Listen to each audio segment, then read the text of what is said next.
Mark chapter 4, 33 and 34. With many such parables, he spoke the word to them as they were able to hear it.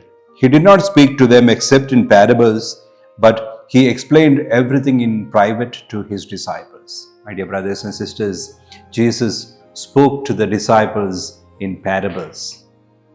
Parables are actually little stories that Jesus told to communicate deeper truths.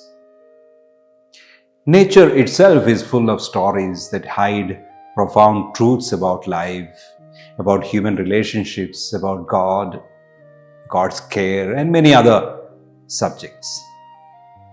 The farmer who sowed the seed in different types of soil has a story to tell us about human nature. The woman who took yeast and mixed it with about 60 pounds of flour, she has a story to tell us about the kingdom of God, which begins quietly but transforms everything. Or the mustard seed, which is the smallest of all seeds when it is sown. It teaches us about the astounding way in which the kingdom of God grows and spreads. Jesus spoke to the crowds in parables. About 35% of his teaching is in parables. He spoke to the crowds in parables because pithy sayings and small stories are easy for people to remember. It's also because Jesus' enemies were trying to trap him in his speech. He wanted to hide deeper truths about the kingdom of God from the casual listener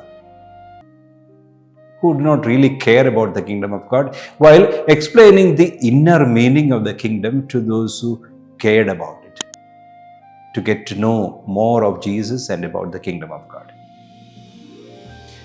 Dear brothers and sisters, everything around us could be a parable that teaches us deep truths if only we care to notice. What we see on the outside is not the whole reality.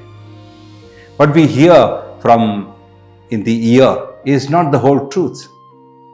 We must take time to reflect on these truths. But mind you, it was Jesus who interpreted the meaning of the parable to his disciples. He is the best person to interpret to us the meaning of what is happening around us and in our lives. Left to ourselves, we err. For example, one day Jesus asked his disciples, "What were you discussing on the way?" In fact, they were discussing among themselves who was the greatest.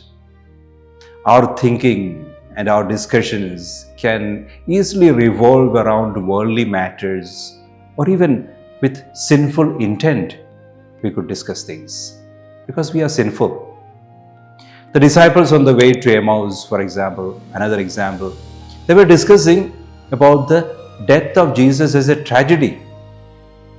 We too must sit down with Jesus and ask him to interpret the meaning of our experiences.